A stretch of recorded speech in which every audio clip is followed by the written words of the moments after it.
ഈശോ മിശിഹായ്ക്ക് സ്തുതിയായിരിക്കട്ടെ. പ്രിയ സഹോദരങ്ങളെ, ഇന്നത്തെ വീഡിയോയിലേക്ക് കടക്കുന്നതിന് മുമ്പ് ഒരു കാര്യം പറയട്ടെ. ഈ വീഡിയോ മക്കളില്ലാത്ത ദമ്പതിമാർ, ഗർഭിണികൾ, വിവാഹം കഴിഞ്ഞ യുവദമ്പതിമാർ ഇവരൊക്കെ നിങ്ങളുടെ പരിചയത്തിലുണ്ടെങ്കിൽ ഇവർക്കായിട്ട് ഈ വീഡിയോ ഒന്ന് ഷെയർ ചെയ്ത് കൊടുക്കണേ. ഇത് കേട്ട് വിശുദ്ധരായ മക്കൾക്ക് ജന്മം നൽകാൻ അവരും ഇപ്രകാരം പ്രാർത്ഥിച്ച് ഒരുങ്ങട്ടെ.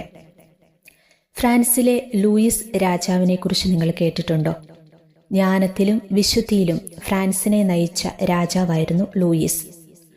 ലൂയിസിന്റെ ജ്ഞാനവും ജീവിത വിശുദ്ധിയും പരിശുദ്ധ മറിയത്തോടുള്ള ഭക്തിയിൽ അധിഷ്ഠിതമായി രൂപപ്പെട്ടതാണെന്നാണ് പാരമ്പര്യ വിശ്വാസം.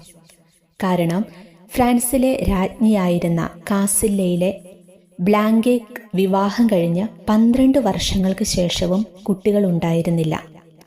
മനസ്സ് നേറിക്കഴിഞ്ഞിരുന്ന രാജ്ഞിയോട് ഒരിക്കൽ കൊട്ടാരത്തിലെത്തിയ വിശുദ്ധ ഡൊമിനിക് ജപമാല ചൊല്ലി പ്രാർത്ഥിക്കാൻ ആവശ്യപ്പെട്ടു. രാജ്ഞി ആ വാക്കുകളെ വിശ്വസിച്ച് അന്നു മുതൽ വിശ്വാസത്തോടെ ജപമാല ചൊല്ലി പ്രാർത്ഥിക്കാൻ ആരംഭിച്ചു. മാത്രവുമല്ല, രാജസദസ്സിലെ അംഗങ്ങളും പ്രാർത്ഥന തുടങ്ങി. കൂടാതെ രാജ്യത്തിലെ വിശ്വാസികളും പ്രാർത്ഥന ആരംഭിച്ചു. അവർക്കെല്ലാം ഈ പ്രത്യേക നിയോഗത്തിന് വേണ്ടി ജപമാലകൾ വിതരണവും ചെയ്തു. ഇങ്ങനെ രാജ്യം മുഴുവൻ ജപമാല തരംഗമായി. എല്ലാ പ്രാർത്ഥനകളുടെയും നിയോഗം ഒന്നു മാത്രം: ഫ്രാൻസിന് ഒരു അനന്തരാവകാശി, രാജ്ഞിക്ക് മകൻ. ആ പ്രാർത്ഥനകൾക്ക് ഫലം കിട്ടി.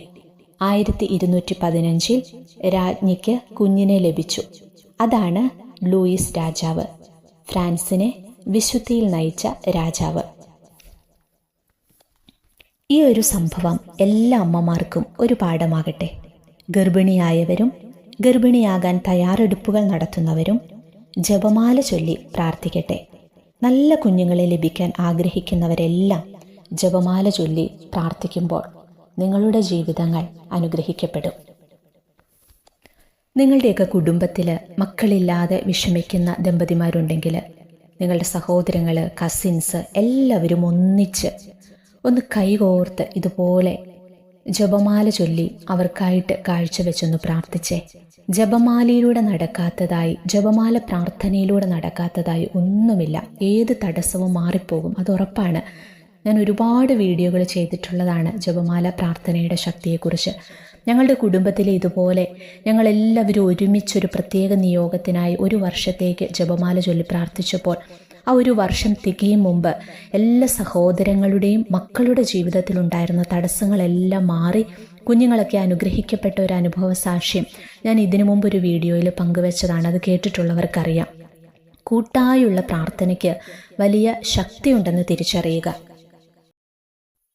വിവാഹം കഴിഞ്ഞ് വർഷങ്ങളായിട്ടും കുഞ്ഞില്ലാതെ വേദനിക്കുന്ന ആരെങ്കിലുമൊക്കെ ഇപ്പോൾ എന്നെ കേട്ടുകൊണ്ടിരിക്കുന്നുണ്ടെങ്കിൽ, അല്ലെങ്കിൽ നിങ്ങളുടെ കുടുംബത്തിലോ പരിചയത്തിലോ ഒക്കെ ആരെങ്കിലും ഇത്തരത്തിൽ വേദനിക്കുന്നവരുണ്ടെങ്കിൽ, നിങ്ങൾ ഈ വീഡിയോയുടെ കമൻറ്റ് ബോക്സിൽ അവരുടെ പേരൊന്ന് എഴുതിയിട്ടാൽ ഞാൻ അവരുടെ പേര് എഴുതിയെടുത്ത് ഇന്നു മുതൽ അവർക്കായിട്ട് ജപമാല ചൊല്ലി പ്രത്യേകമായിട്ട് പ്രാർത്ഥിക്കാം. അത് ഞാൻ നിങ്ങൾക്ക് തരുന്ന ഉറപ്പാണ്.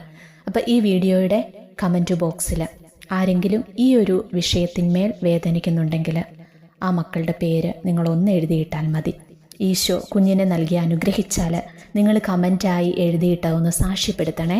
വേറെ ഒന്നിനുമല്ല, നിങ്ങൾക്ക് പ്രാർത്ഥനയിലൂടെ മക്കളെ ലഭിച്ചു എന്ന് കേൾക്കുമ്പോൾ അതെനിക്കൊരു സന്തോഷമല്ലേ. അത് ഞാൻ അറിയുമ്പം എന്നോടൊപ്പം നിങ്ങളും മുടങ്ങാതെ ഈ ഒരു നിയോഗത്തിനായിട്ട് പ്രാർത്ഥിക്കണം. മക്കളില്ലാത്ത ദമ്പതിമാർ, ഞാൻ നിങ്ങൾക്ക് വേണ്ടി പ്രാർത്ഥിക്കാം. അപ്പം നിങ്ങളും ഈ ഒരു നിയോഗത്തിനായിട്ട് ഒരു ജപമാലയെങ്കിലും ചൊല്ലി കാഴ്ചവെച്ച് പ്രാർത്ഥിക്കണം. നമുക്കൊന്നിച്ച് പ്രാർത്ഥിക്കാം. ഈശോ പ്രാർത്ഥന കേൾക്കാതിരിക്കില്ല.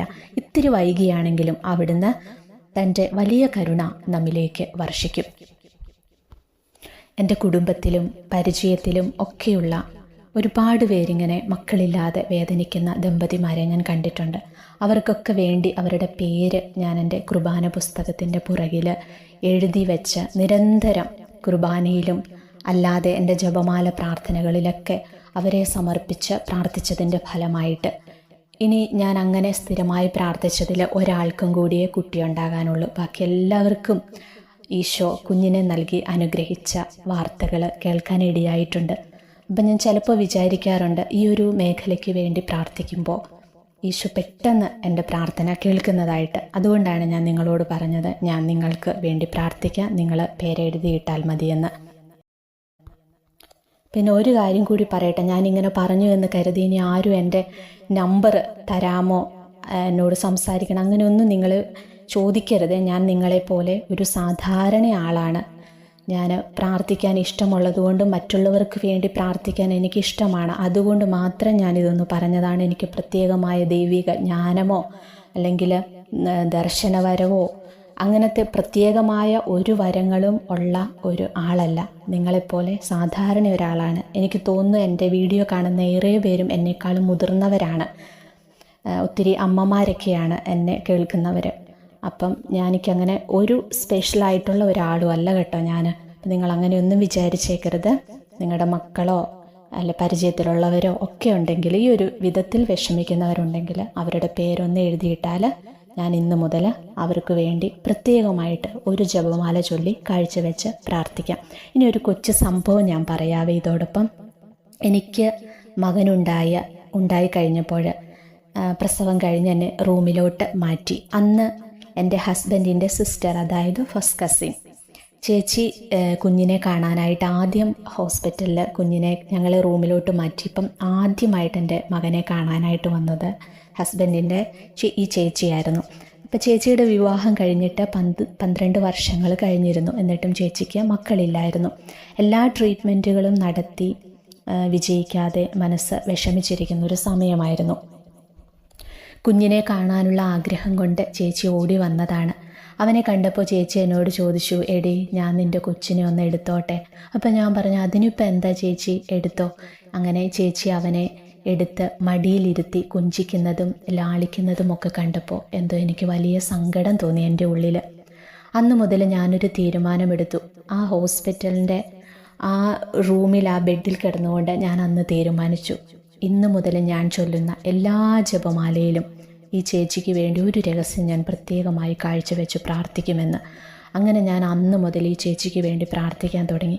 അതിനു മുമ്പ് പ്രാർത്ഥിക്കുമെങ്കിലും ഇത്രയേറെ, എൻ്റെ കസിനല്ലേ, പ്രാർത്ഥിക്കുമെങ്കിലും ഇത്രയേറെ ആത്മാർത്ഥതയോടെ അങ്ങനെ ഞാൻ പ്രാർത്ഥിച്ചിട്ടില്ല. ജപമാലയിലൊന്നും പ്രത്യേക നിയോഗം വെച്ചൊന്നും ചേച്ചിക്കായി പ്രാർത്ഥിച്ചിട്ടില്ല. പക്ഷേ ആ ഒരു സംഭവം, ആ ഒരു കാഴ്ച എൻ്റെ മനസ്സിനെ വല്ലാതെ വേദനിപ്പിച്ചു. അങ്ങനെ ഞാൻ മാതാവിനോട് എന്നും പറയുമായിരുന്നു, അമ്മേ ചേച്ചിക്കൊരു കുഞ്ഞിനെ കൊടുത്ത് അനുഗ്രഹിക്കണേ, ചേച്ചിയുടെ സങ്കടം ഒന്ന് മാറ്റി കൊടുക്കണേ.